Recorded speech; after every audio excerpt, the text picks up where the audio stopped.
옛 전남도청 별관 일부가 철거됐습니다. 5월 단체들의 통보도 없었고 잔해물까지 모두 폐기 처분돼 비판 여론이 일고 있습니다. 광주 도심에서 발견된 동굴이 일제시대 군사시설로 확인됐습니다. 새롭게 발견된 아픔의 역사 현장을 보존 관리해야 한다는 지적이 제기되고 있습니다. 민주당 박지원 의원이 현 정국을 위기 상황으로 규정하고 김대중 정신을 해법으로 제시했습니다. 오는 18일은 김대중 전 대통령의 서거 4주기입니다. 생후 4개월 된 아이를 살해한 미혼모가 경찰에 붙잡혔습니다. 성폭행을 당하고 임신과 출산을 하는 동안 주위로부터 아무런 도움을 받지 못했습니다. 여러분 안녕하십니까? 광주 MBC 뉴스데스크입니다. 5년 전 별관 철거 문제로 홍역을 치렀던 옛 전남도청 건물이 다시 논란에 휩싸였습니다. 문화부 측이 철거한 별관 잔해물을 합의도 없이 무단 폐기했다며 5월 단체들이 반발하고 있습니다. 첫 소식 박수인 기자가 취재했습니다. 5.18 관련 단체 회원들과 광주시 의회 의장단이 국립아시아문화전당 건립 현장을 잇따라 항의 방문했습니다. 5.18 최후의 격전지인 옛 전남도청 별관이 소리 소문 없이 철거된 데 대한 항의입니다. 정부에서는 어떻게 되든 이걸 5.18 흔적을 지워버려야 한다니까.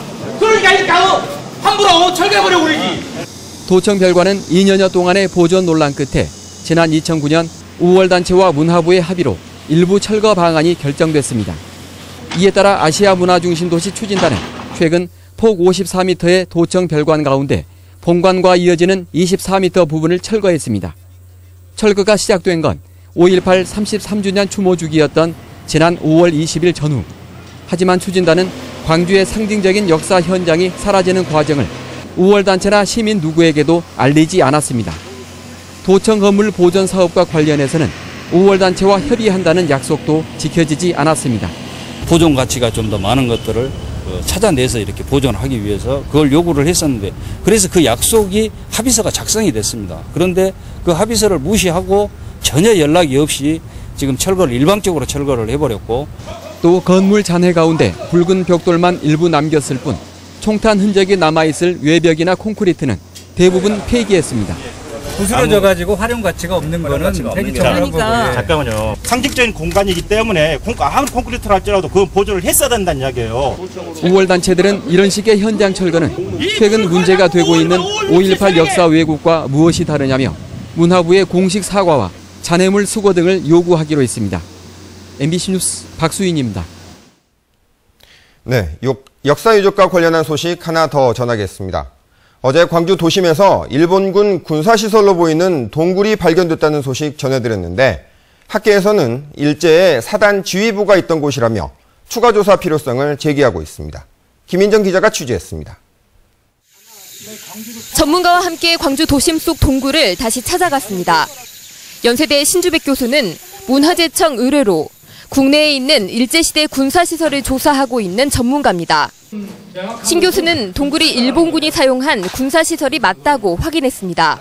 일정한 간격의 판자를 대서 전체적인 그 동굴의 모양을 만드는 기법인데, 이거는 일본군이 당시에 일반적으로 썼던 동굴을 세면으로 동굴을 만드는 기법이에요.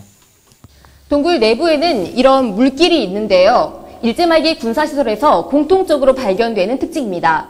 안에 저장되어 있는 군수용품이 젖지 않도록 하는 건축법입니다.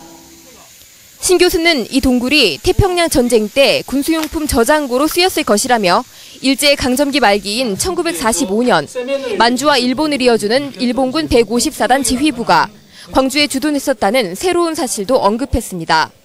일본군 154단의 지휘부였어요. 광주 사령부였거든요. 그래서 사단 지휘부가 갖고 있는 어떤 보급품과 관련되는 곳일 것이다 라고 추론을 할 수 있을 것 같습니다. 광주 학생 독립운동 기념관 근처에 자리 잡은 동굴들은 해방 이후 68년 동안 방치되었습니다. 광주 전남 지역민들의 강제 동원 역사가 생생히 보존된 역사 현장.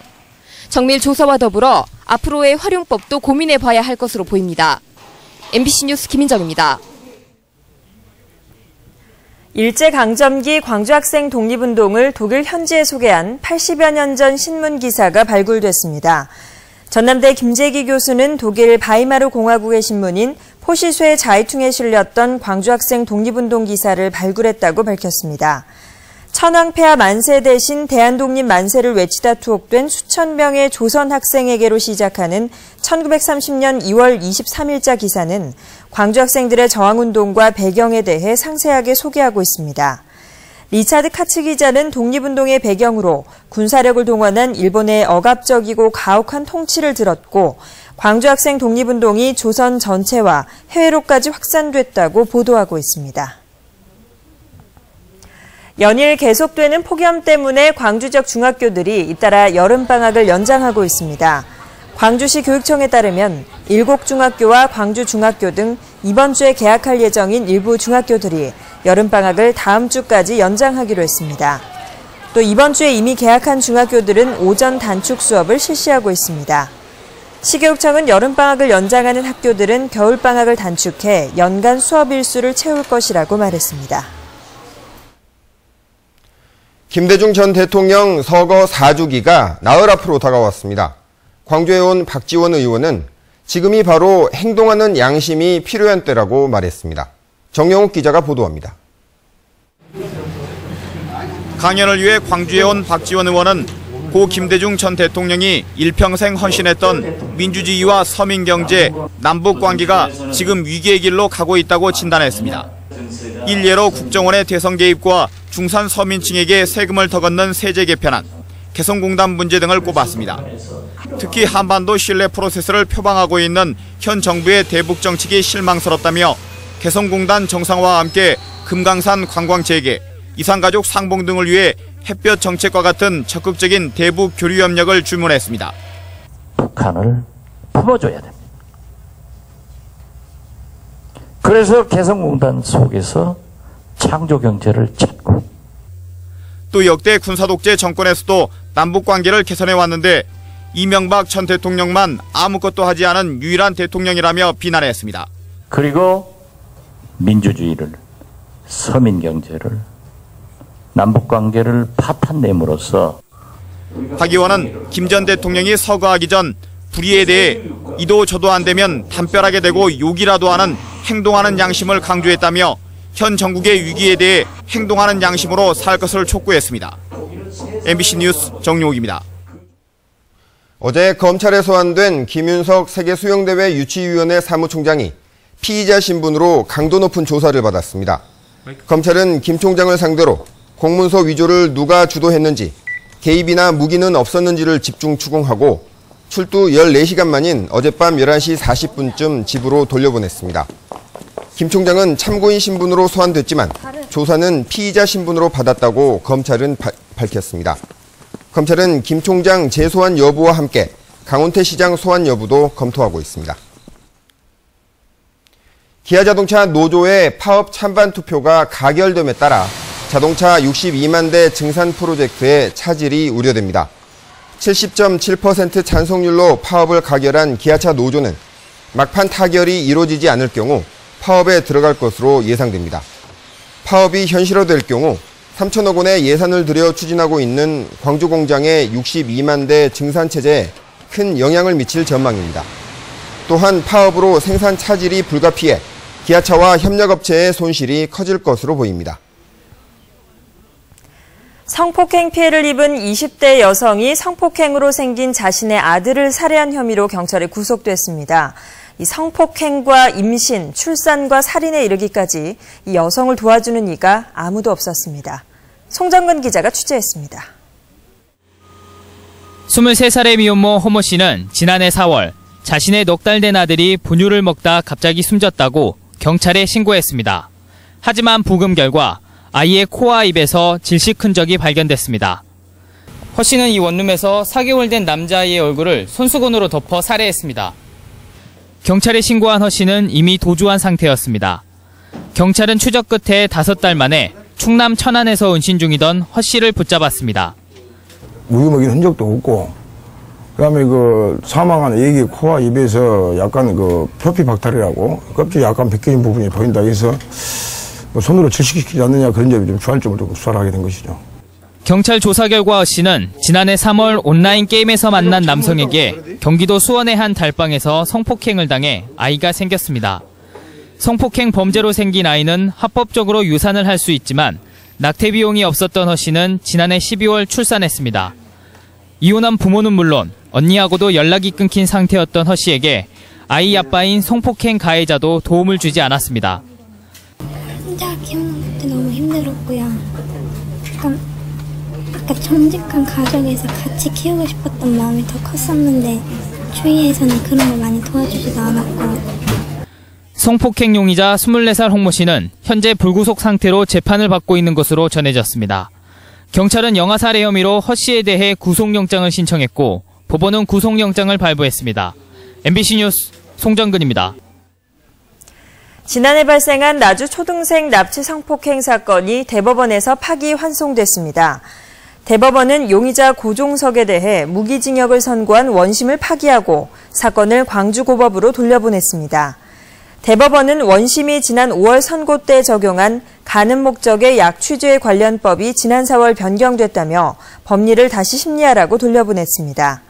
대법원 관계자는 그러나 파기환송되더라도 살인미수와 성폭행 등의 혐의로 무기징역을 받은 만큼 양형에는 변화가 없을 것으로 내다봤습니다. 고종석은 지난해 8월 30일 나주 한 가정집에 침입해 8살 된 여자 초등학생을 이불째 납치해 성폭행하고 목 졸라 살해하려는 혐의로 기소됐고 1, 2심에서 무기징역을 선고받았습니다. 흉기를 휘둘러 친척들을 살해하고 다치게 한 10대에게 무기징역형이 선고됐습니다. 광주지법 형사 12부는 살인과 존속살해 미수 등의 혐의로 기소된 19살 김모군에 대해 무기징역을 선고했습니다. 재판부는 김군이 잔혹한 범행을 하고도 진지한 반성을 하는지 의심스럽다고 판시했습니다. 김군은 지난 3월 3일 새벽 광주시 광산구 자신의 작은아버지 집에 침입해 흉기를 휘둘러 작은아버지를 살해하고 할아버지 등 친척 7명을 다치게 한 혐의로 기소됐습니다. 당시 김군은 평소 자신의 부모를 무시하는 듯한 친척의 태도에 불만을 품고 할아버지 생일 모임 끝에 잠든 친척들에게 흉기를 휘두른 것으로 조사됐습니다. 순천만과 정원박람회를 이어주는 소형 경전철이 내일 일반에 공개됩니다. 정원박람회 흥행에 도움이 될 것으로 보이지만 숙제도 있습니다. 나현호 기자가 미리 타봤습니다. 무인 궤도차가 끝없이 이어지는 레일을 따라 달립니다. 순천만으로 흘러들어가는 동천과 벼가 익어가는 들판의 풍광이 차창 밖으로 어우러집니다. 순천 정원박람회장과 순천만 인근까지 4.6km를 잇는 소형 경전철 PRT가 시험 운행에 들어가 일반인에게 공개됩니다. 당초 계획됐던 PRT 개통일은 정원박람회 개막일인 지난 4월 20일. 그러나 시행사인 에코트랜스가 부품 공급 지연을 이유로 개통을 무기한 연기한 지 거의 넉 달 만입니다. 열차를 타고 가는 동안 창밖을 통해서 그 순천의 자연을 감상할 수 있어서 너무 좋았습니다. 12대가 임시 운행에 들어가고 9월 중순까지 전체 40대가 투입될 예정입니다. 하지만 무인 궤도차가 철로 사이를 잇는 이음새를 지날 때마다 소음과 함께 승차감이 떨어져 보완점으로 남겨졌습니다. 또 사방이 유리창 구조로 돼 있어 요즘 같은 한여름 폭염에는 내부 온도가 30도 가까이 오른다는 점도 해결해야 할 과제입니다. 전체가 투명창이고 또 밀폐되어 있습니다. 그래서 지금 같은 폭염하에는 이 복사열이 잘 안 빠져나가는. 무더위에 관람객이 크게 줄어든 데다 최근 콘텐츠마저 진부하다는 목소리가 나오고 있는 순천 정원박람회. 조직위는 PRT 개통이 박람회의 새로운 활력소가 될 것으로 조심스레 기대하고 있습니다. MBC 뉴스 나인호입니다. 오늘 낮 1시 30분쯤 영광군의 한 고추밭에서 88살 탕모 할머니가 숨진 채 발견됐습니다. 경찰은 고추를 따라 나갔던 할머니가 열사병으로 숨진 게 아닌가 보고 정확한 경위를 조사하고 있습니다. 최근 폭염특보가 계속되는 가운데 지난 10일 구례군에서는 75살 양모 할머니가 밭에서 숨진 채 발견됐고 나주에서도 79살 김모 할머니가 밭에서 숨지는 등 폭염 속 노인들의 사망사고가 잇따르고 있습니다.